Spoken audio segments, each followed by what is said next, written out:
now, once again, Raymond Arroyo. Welcome back to The World Over. He played safety for the 1969 Texas Longhorns. Just days after winning what became known as the game of the century, he was diagnosed with bone cancer, losing his left leg to the disease. To this day, Freddie Joe Steinmark is a legend in college football at the University of Texas. It's a story that most of you outside of Austin might not be aware of. Few realize this young athlete was a strong Catholic. A new feature film chronicles his story, as does a new biography by co-authors YOUSSE and THOMAS CRYAN. We discussed their new book, Freddie Steinmark, Faith, Family, and Football, recently in D.C. Take a look. Tom, tell me about this Freddie Steinmark. That name might not be familiar to those outside of the University of Texas and Austin, Texas. Bauer, you grew up with Freddie. I did. Tell me about him and why we needed another biography. We were together from the time we were 8 years old. The reason we need another biography is because this is the true story of Freddie Steinmark. His mother felt very strongly that if this book didn't get written, her grandchildren and great-grandchildren might never know who he really was. Some other things have been written about him, and you know, there's different things get said that are inaccurate, but because I knew him so well, knew his story so well, the timing was right. A movie's coming out, and so there's a great synchronicity. Yes, and so the book coincides with the movie coming out, and so the true story can be told. Really came to notoriety, Tom, as a result of being in that 1969 national championship season with the Longhorns. He distinguished himself in that game. He was not a big guy, 5'9". What was the secret to this little guy's success? I think there were a lot of things that were the essence and the elements of his success. One was, Coach Royal said, Freddie, I look at you and I see 150 pounds of heart. Another thing was that Freddie was a man who really had a discipline, and he had a dedication, and he had a commitment to his athletic endeavor, and he took those elements and put them in the classroom, and he put them in his family life as well. But I think the combination of dedication and heart are really the essence of why he was successful in '69. Bauer, you grew up with him in Denver. What was that like, A, and B, what did you see in him as a young man that would come to blossom later in great stress of his life? Really even as young kids, we knew Freddie was very special because he was so unique. He worked harder than anybody. He would be the first one to practice, the last one to leave. He could play any position. His father was our coach in football and baseball. Right. Freddie was fearless.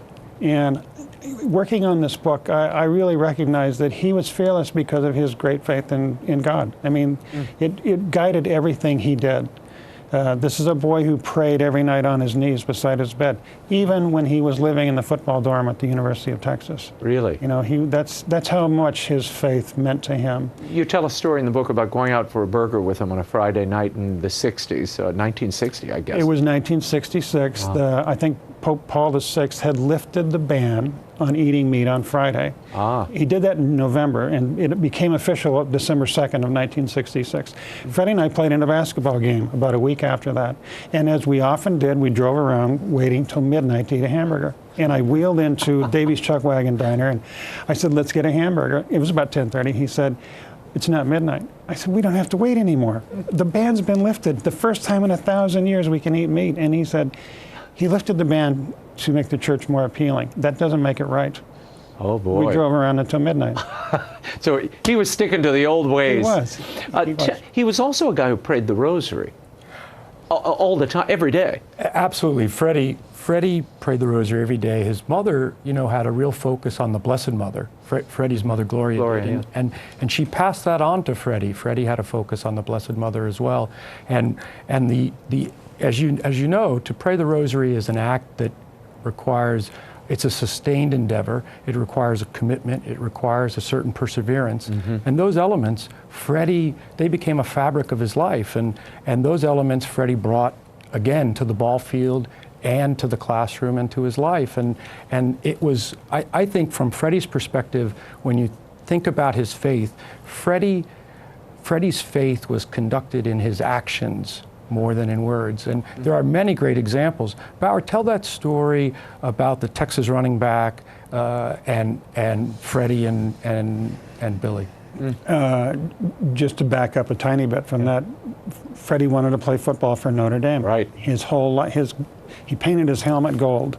When we were little, he would be Notre Dame, and you could be anybody else, but he was. But he was a domer. That's right. And so when he graduated high school, Notre Dame wasn't interested in him because he was too small. In fact, all of the Division I schools said he was too small, except Texas. Darrell Royal didn't see his size. Right. Billy Dale was a running back for University of Texas, and Freddie was in the locker room, and he saw Billy sitting in front of his locker, and Billy seemed to be pretty downcast, and he said, "What's the matter?" And Billy said, "I just found out I'm not going to be a starter." And Freddie said, "Well, you're a good football player. You'll see a lot of action." He said, "Well, the problem is my mother's outside the locker room, and I can't face her. She's excited." Freddie said, "Do you want me to talk to her?"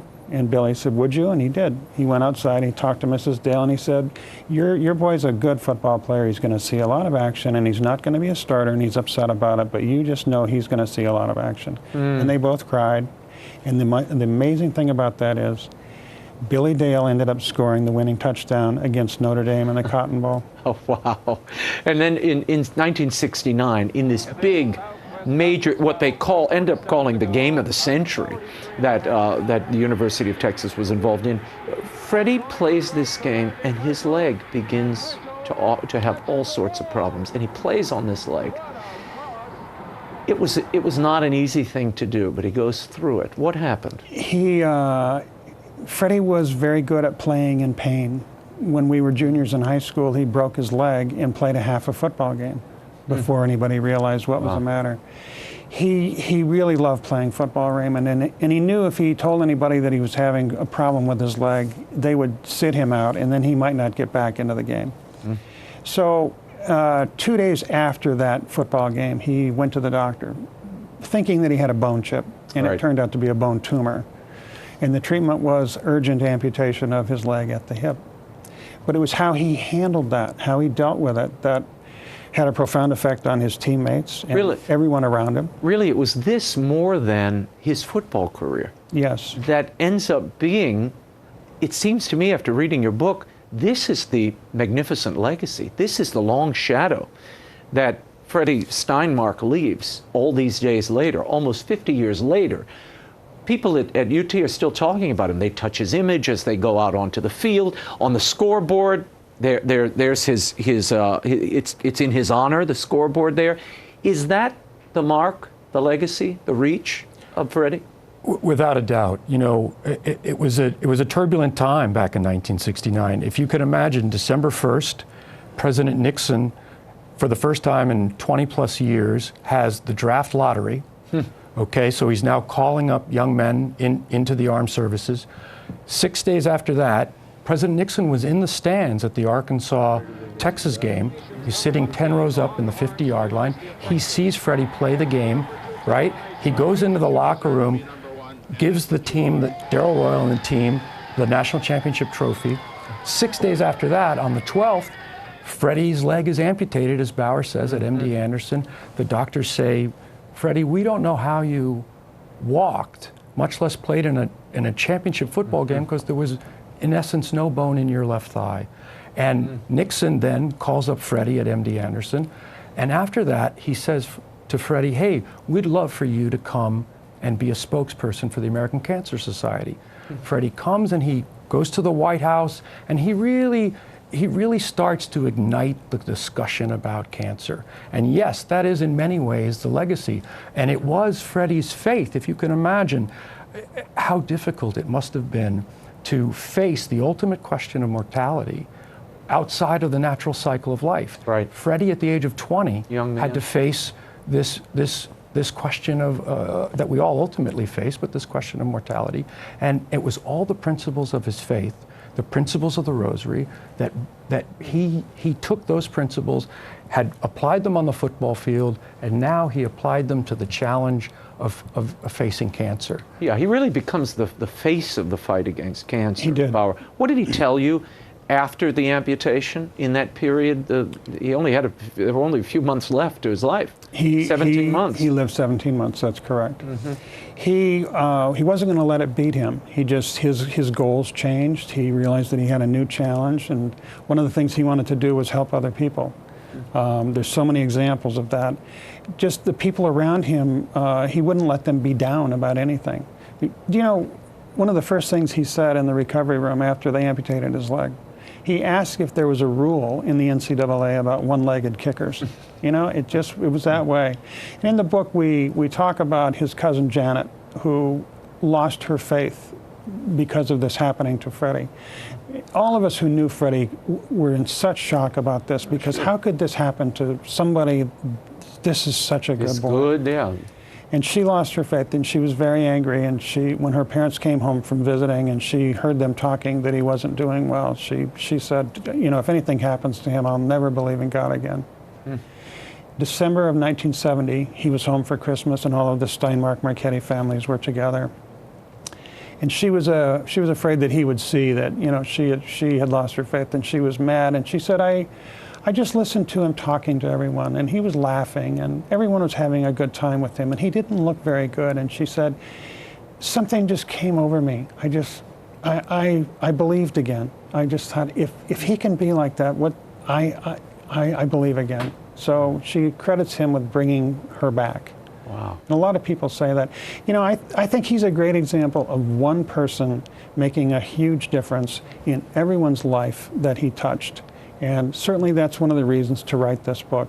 When you know his story, your life is enriched. One of the first people who read the manuscript called me and said, I don't know how to tell you how I feel, but I feel taller.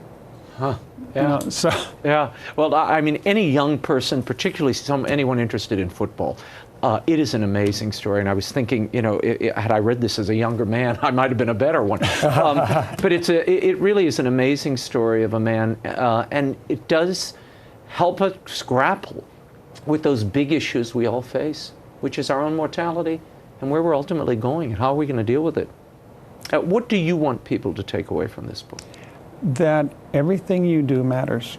That's how Freddie lived his life. Everything he did mattered very much to him. He didn't, you know, his younger sister PK said when we were working on this, I think Freddie knew that he didn't have all the time that he would like to have, because he never wasted time. He was always reading or working out or doing something. And I think that underscores how much he knew that everything he did matters. And he didn't cut any corners. You know, he was guided by his values, and he didn't compromise on anything. Tom? Well, to me, I'm always reminded when I think of Freddie, a wise man once said that a hero is someone who helps you carry your dreams until you can carry them yourself. And I think by that definition, Freddie was a hero. You know, Freddie was a young man who helped Bauer carry his dreams. He helped the UT ball players carry their dreams. And I think that's a lesson for all of us who walk in the faith. And if we can all sort of help each other carry our dreams a little bit, that's a wonderful lesson to take away. It's a fantastic book. Freddie Steinmark, Faith, Family, Football. I like those 3 F's. Thank you both for being here. Thank you. Thank you, Raymond. Freddie Steinmark, Faith, Family, Football is available online and in bookstores everywhere. The film based on Freddie Steinmark's life, My All-American, opens in theaters on November 13th.